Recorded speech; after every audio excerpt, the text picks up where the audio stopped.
Hello, my friends. Welcome back. Today, I am going to tell you the story of a man whose name has become a universal synonym for genius, yet his life began in a way that most people would call a failure. We often see him in old, grainy photographs, the wild white hair, the gentle, crinkled eyes, and the chalkboard filled with equations that look like a secret language. To the world, he is an icon. But before the Nobel Prizes and the fame, he was simply a boy who felt entirely out of place in a world that demanded he be ordinary.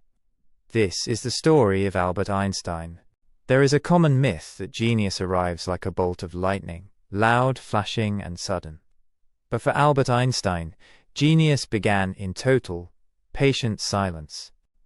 Imagine a world that had already decided who you were before you even found your voice.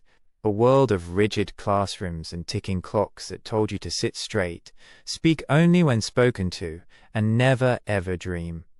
Now imagine a child who didn't speak until he was nearly 4 years old, a boy whose teachers whispered that he was mentally slow, and whose own father feared he would never find his way in a society built on rules and repetition.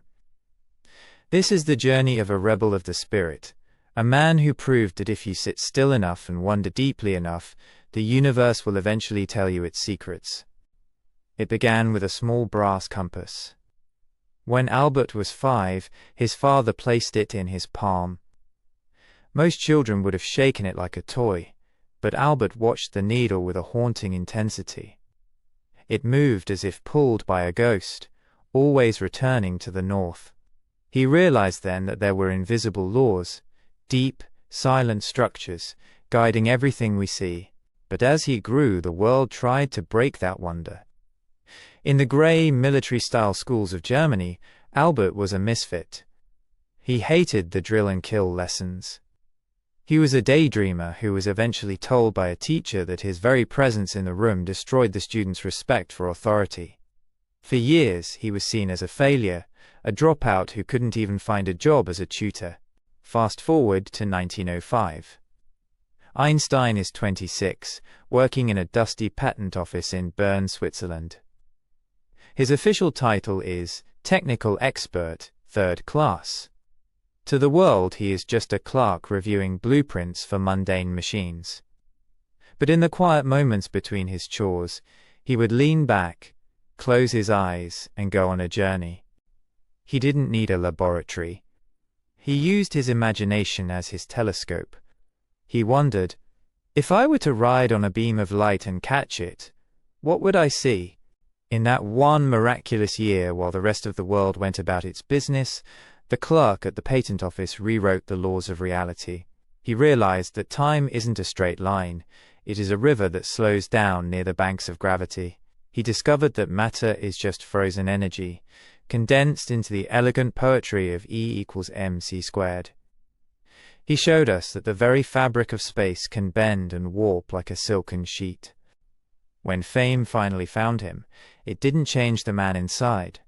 He became a global icon, yet he remained the eccentric who forgot his keys and wandered the streets of Princeton without socks because he felt they were an unnecessary complication.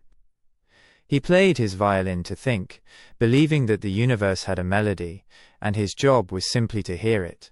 He spent his final years as a philosopher of peace, a man who had looked into the heart of the atom and pleaded with humanity to use that power for love, not war.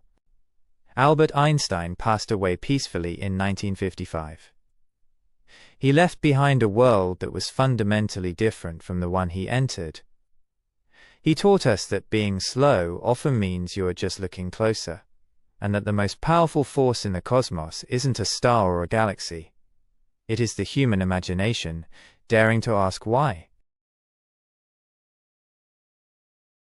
If you enjoyed this journey into wonder, please like and subscribe for more stories of the world's greatest thinkers. What is one thing that still makes you wonder? Let me know in the comments and share this with a fellow dreamer. Until next time, stay curious and keep asking, why?